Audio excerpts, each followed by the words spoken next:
Hey, my name is Sarah, and I was in the student dialogue called The Game of Life, an exploration of socioeconomic class. And when we first got there, I went with my roommate, so I had someone to sit with and be friends with through it.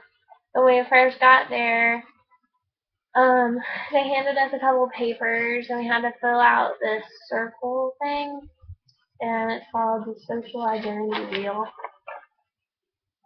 And we had to rate all the different labels on the wheel from we had to fill out what we were for each label and then had to rate how important it is in our life from 1 to 10. 10 being like least important and 1 being most important. Some of the stuff on the wheel is ethnicity, socioeconomic class, gender, age, first language, religion, race. Um, I wasn't really sure what to think of it. I knew what was more important to me and what was least important to me, but I wasn't sure like exactly what was the most important. So I kind of changed mine around a little bit. Um, Pretty much everyone had the same type of things at the first, being as like most important being religion and gender, maybe language, or actually I think gender was kind of towards the back.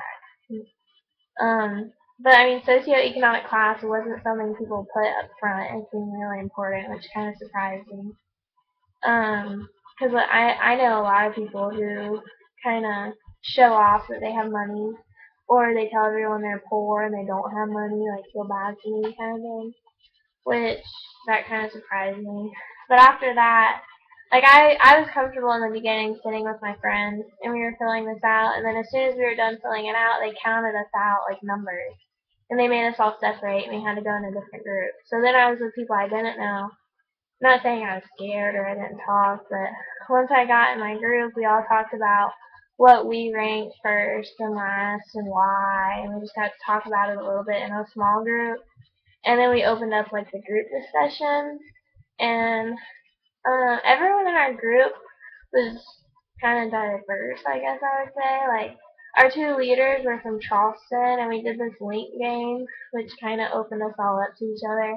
Like one person would stand up and say something about themselves, and if someone else the same thing was true about them, they'd just say link and run up there and grab arms. And we didn't finish until everyone went up, which was pretty cool. And then of course, we started talking about socioeconomic class, which of course every member in a society belongs to a socioeconomic class.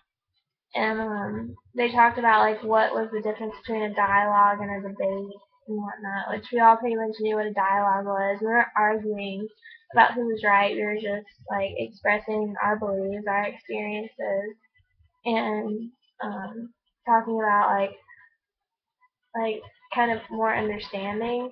And like if someone else didn't believe us, they would just kind of ask why and try to understand from our point of view. It wasn't like you're wrong. And our leaders were really, really good about helping us talk about it and helping us like understand more what different points were. Like we talked about who pays for our school. Well, like me, my parents pretty much pay for it. I have a lot of scholarships that pay for most of it. My parents pay my truck payment, my gas, and everything. And I have a horse and a dog up here. Which in one of the games, they gave us money, and like she said, if you have a dog, take away, like pay the pot $100. Which like I didn't realize, just because I have those things, that's a lot of extra money my parents have to spend. And one girl in our group, she has to pay for everything. So she works like 2 jobs on top of school, and then over the summer she works like 3 jobs just to try to get a head start. So like she really appreciates all of her money a lot more than I would, just because I get it from my parents. Which of course I appreciate it. And over the summer I have a job, which I have to save up money so that I have extra money during the school year. And it's not like I can just go buy anything. We're definitely not like have unlimited money. There's none of that. But there were the kids in our group that also said, they pretty much get what they want, and their parents pay for everything. Some people said their parents are going to help them for 2 years, and they have to pay for it or get use student loans for the next 2 years. And we talked about that for a while. And then we played another, well, that game of money I was talking about, where like they put us in different classes, and there was like low class, middle class, and high class, and then like a natural, we had each of us had a certain amount of money.